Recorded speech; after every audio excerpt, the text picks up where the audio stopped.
hear a number of different recordings, and you will have to answer questions on what you hear. There will be time for you to read the instructions and questions, and you will have a chance to check your work. All the recordings will be played once only. The test is in 4 sections. At the end of the test, you will be given 10 minutes to transfer your answers to an answer sheet. Now turn to Section 1. Section 1. You will hear a student talking to the student accommodation officer at a college. First, you have some time to look at questions 1 to 5.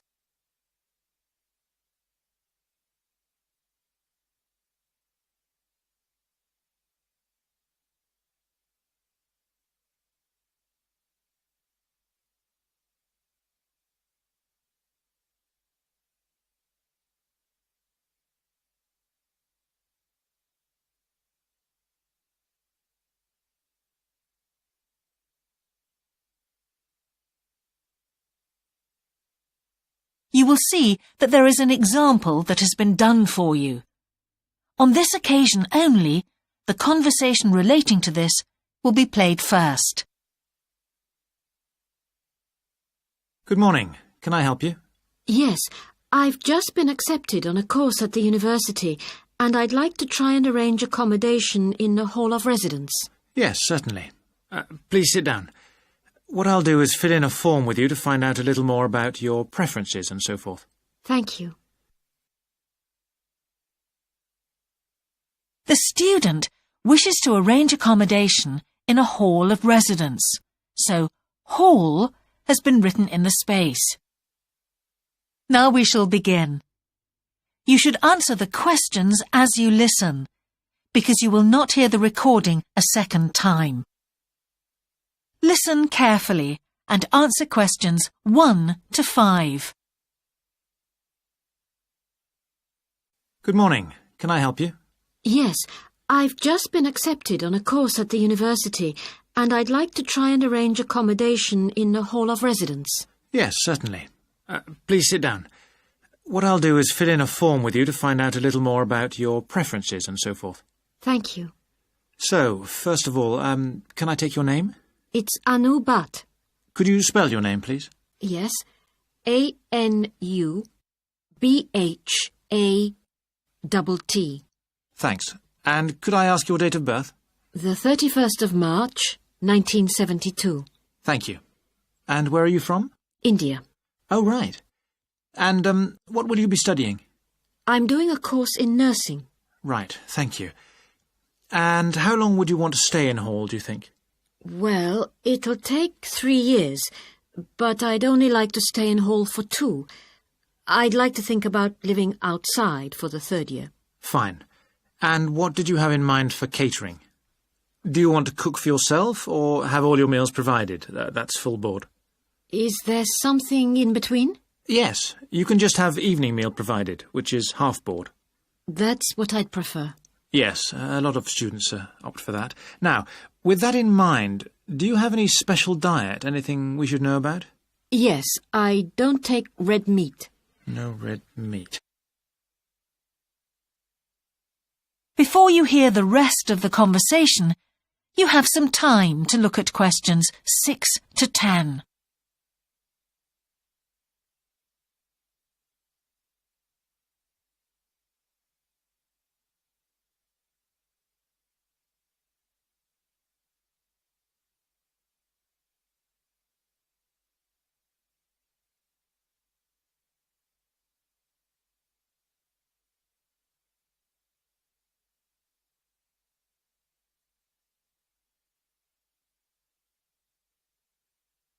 Now listen and answer questions 6 to 10. Now, thinking about the room itself, we have a number of options. You can have a single study bedroom or you can have a shared one. These are both what we call simple rooms. The other alternative is to opt for a single bedsit, which actually has more space and better facilities. There's about £20 a week difference between them. Well, actually, my grant is quite generous, and I think the bedsit sounds the best option. Lovely. I'll put you down for that, and we'll see what availability is like. Now, can I ask some other personal details which we'd like to have on record? Yes, of course. I wonder if you could let us know what your interests are. This might help us get a closer match for placing you in a particular hall. Well, I love the theatre. Right. And I enjoy sports, particularly badminton. Ah, that's worth knowing. Now, what we finish with on the form is really a list from you of what your priorities are in choosing a hall, and we'll do our best to take these into account. Well, the first thing is I'd prefer a hall where there are other mature students, if possible. Yes, we do have halls which tend to cater for slightly older students. And I'd prefer to be out of town. That's actually very good for you, because we tend to have more vacancies in out-of-town halls. Lucky. Yes. Anything else? Well, I would like somewhere with a shared area, a TV room, for example, or something like that. It's a good way to socialise. It certainly is. That's it. Now, we just need a contact telephone number for you. Oh, sure, I'll just find it. It's 667549. Great. So we'll be in contact with you as soon as possible. That is the end of section 1. You now have half a minute to check your answers.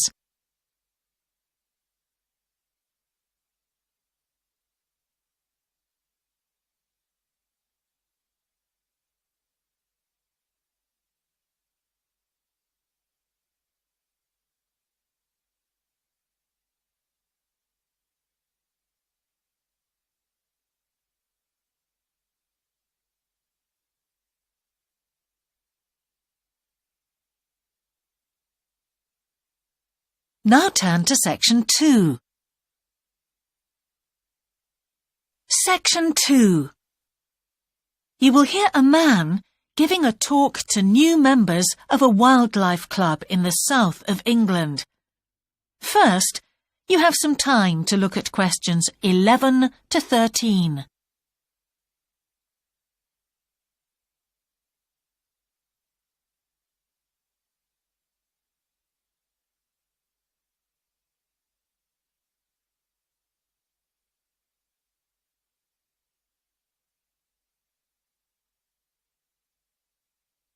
Now listen carefully and answer questions 11 to 13.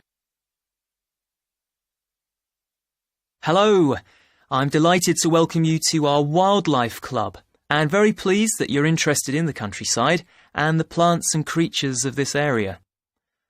I think you'll be surprised at the variety we have here, even though we're not far from London. I'll start by telling you about some of the parks and open spaces nearby. One very pleasant place is Halland Common. This has been public land for hundreds of years, and what you'll find interesting is that the River Ouse, which flows into the sea 80 kilometres away, has its source in the common. There's an information board about the plants and animals you can see here, and, by the way, the common is accessible 24 hours a day. Then there's Holt Island, which is noted for its great range of trees. In the past, willows were grown here commercially for basket making, and this ancient craft has recently been reintroduced. The island is only open to the public from Friday to Sunday because it's quite small, and if there were people around every day, much of the wildlife would keep away. From there, it's just a short walk across the bridge to Longfield Country Park. Longfield has a modern replica of a farm from over 2,000 years ago. Children's activities are often arranged there, like bread making and face painting. The park is only open during daylight hours, so bear that in mind if you decide to go there. Before you hear the rest of the talk, you have some time to look at questions 14 to 20.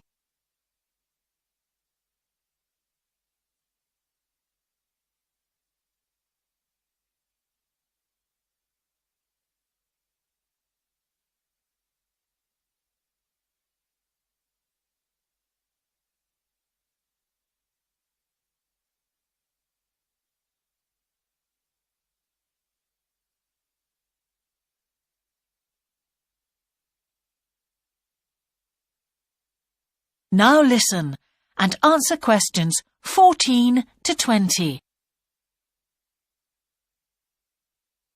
Longfield Park has a programme of activities throughout the year, and to give you a sample, this is what's happening in the next few days.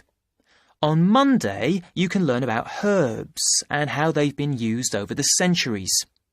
You'll start with a tour of our herb garden, practice the technique of using them as colour dyes for cloth, and listen to an illustrated talk about their use in cooking and medicine.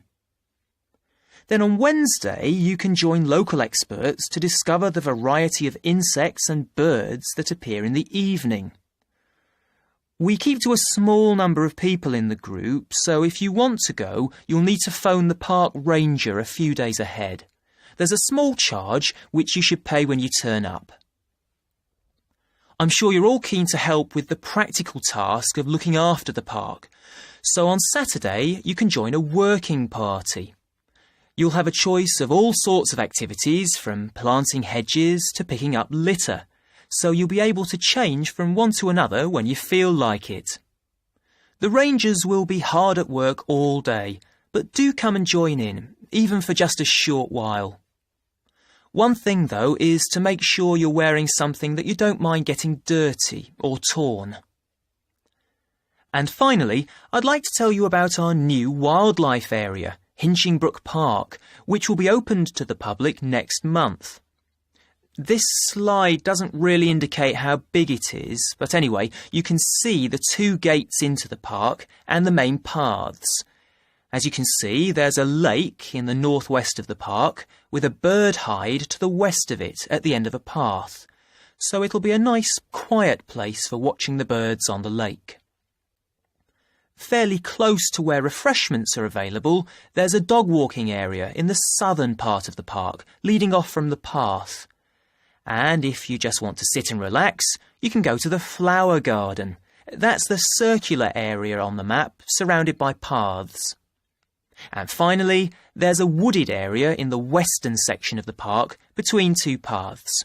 OK, that's enough from me, so let's get on and have a look. That is the end of section 2. You now have half a minute to check your answers.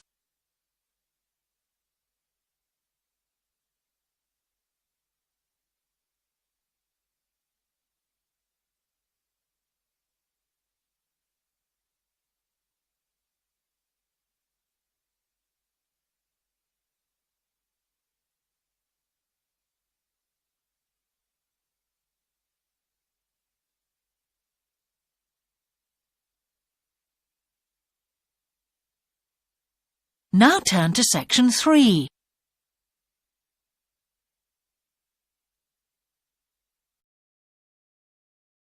Section 3. You will hear the Director of Studies in an English Language Centre and a student representative talking about their Self-Access Centre. First, you have some time to look at questions 21 to 24.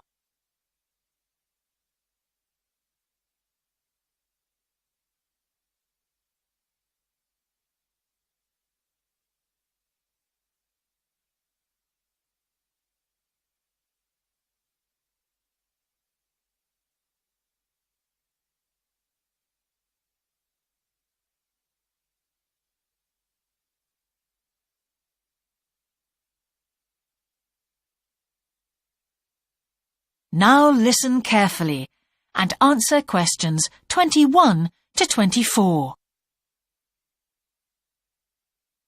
Hi, Yun.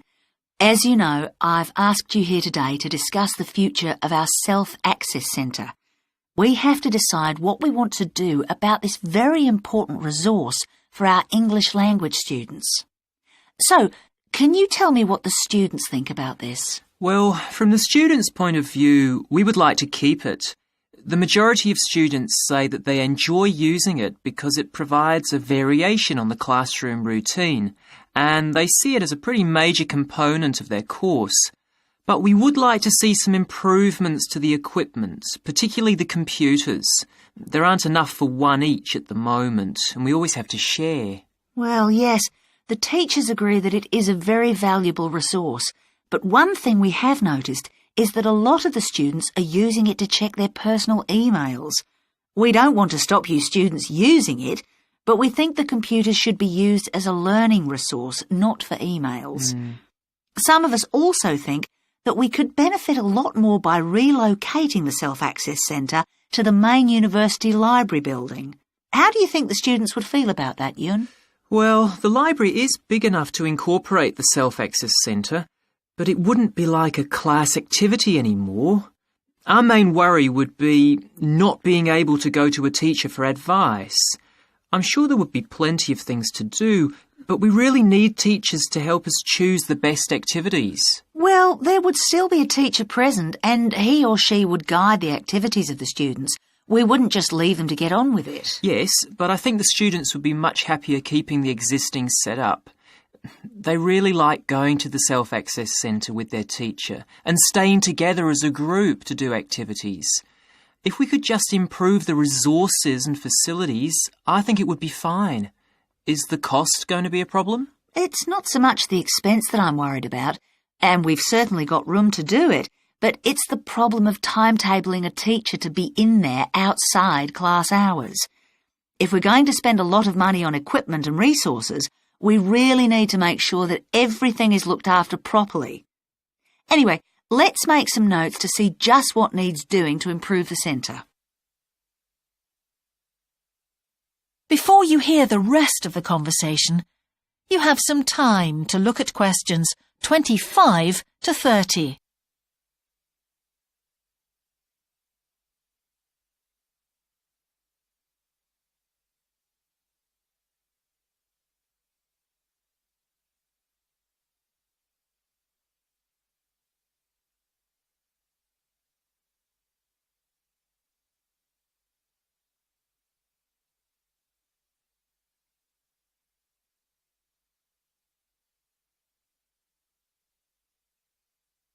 Now listen and answer questions 25 to 30. Now, what about the computers? I think it might be a good idea to install some new models. They would take up a lot less room, and so that would increase the workspace for textbooks and so on. That would be great. It is a bit cramped in there at times. What about other resources? Do you have a list of things that the students would like to see improved? Yes, one of the comments that students frequently make is that they find it difficult to find materials that are appropriate for their level, especially reading resources. So I think we need to label them more clearly. Well, that's easy enough. We can get that organised very quickly. In fact, I think we should review all of the study resources as some of them are looking a bit out of date. Definitely. The CD section especially needs to be more current. I think we should get some of the ones that go with our latest course books and also make multiple copies. Good. Now, I was also thinking about some different materials that we haven't got in there at all. What do you think of the idea of introducing some workbooks? If we break them up into separate pages and laminate them, they'd be a great resource. The students could study the main course book in class and then do follow-up practice in the Self-Access Centre. That sounds good. OK, now finally we need to think about how the room is used. I'll have to talk to the teachers and make sure we can all reach some agreement on a timetable to supervise the centre after class. But we also need to think about security too, especially if we're going to invest in some new equipment. What about putting in an alarm? Good idea. The other thing I'd like to do is talk to our technicians and see whether we could somehow limit the access to email. I really don't want to see that resource misused. What about if we agree to only use it before and after class? Yes, that would be fine. OK, anyway, that's great for now. We'll discuss it further when we've managed to sort. That is the end of section 3. You now have half a minute to check your answers.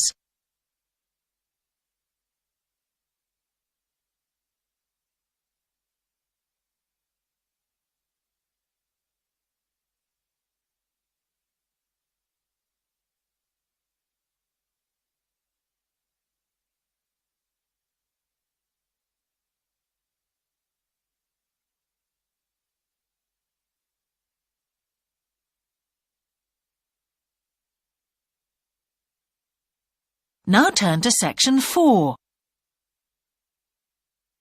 Section 4.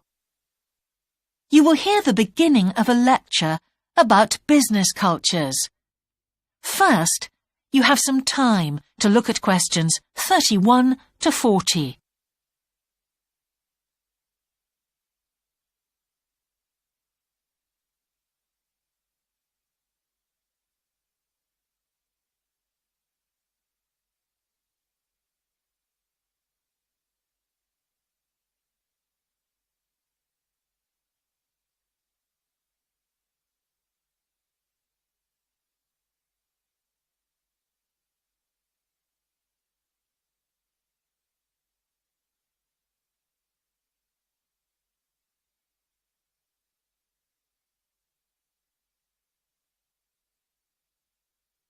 Now listen carefully and answer questions 31 to 40.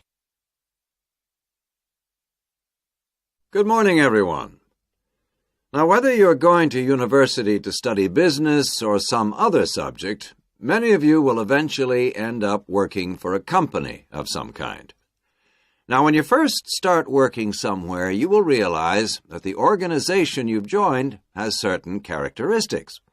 And we often refer to these social characteristics as the culture of the organization. This includes its unwritten ideas, beliefs, values, and things like that. One well-known writer has classified company cultures by identifying 4 major types. The first type is called the power culture, and it's usually found in small organizations. It's the type of culture that needs a central source of power to be effective. And because control is in the hands of just 1 or 2 people, there aren't many rules or procedures.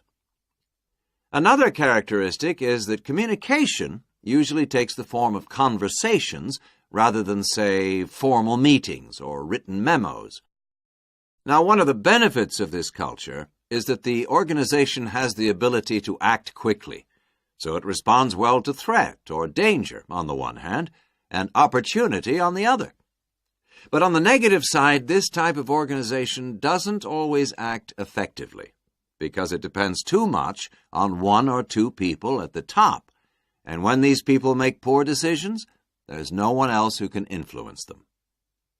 And the kind of person who does well in this type of business culture is one who is happy to take risks, and for whom job security is a low priority. The next type is known as role culture. That's R-O-L-E, not R-O-L-L, by the way. And this type is usually found in large companies, which have lots of different levels in them. These organizations usually have separate departments that specialize in things like finance or sales or maintenance or whatever. Each one is coordinated at the top by a small group of senior managers, and typically everyone's job is controlled by sets of rules and procedures. For example, there are specific job descriptions, rules for discipline, and so on. What are the benefits of this kind of culture?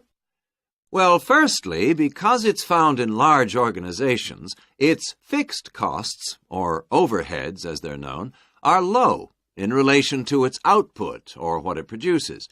In other words, it can achieve economies of scale. And secondly, it is particularly successful in business markets where technical expertise is important. On the other hand, this culture is often very slow to recognize the need for change, and even slower to react. What kind of person does this type of culture suit? Well, it suits employees who value security and who don't particularly want to have responsibility.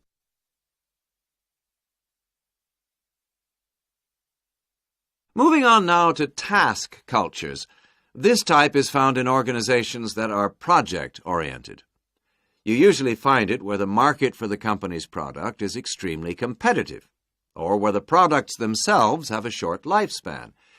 Usually, top management delegates the projects, the people, and other resources. And once these have been allocated, little day-to-day control is exercised from the top, because this would seem like breaking the rules. Now, one of the major benefits of this culture is that it's flexible. But it does have some major disadvantages, too. For instance, it can't produce economies of scale or great depth of expertise.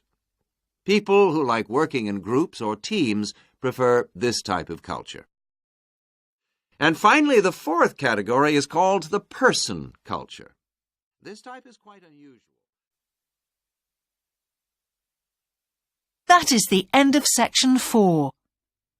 You now have half a minute to check your answers.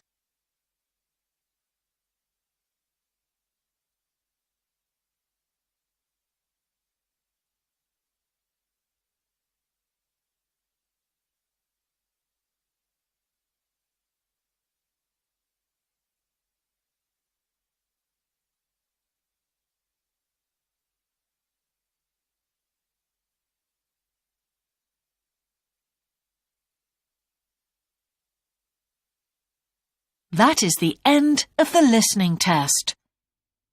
In the IELTS test, you would now have 10 minutes to transfer your answers to the answer sheet.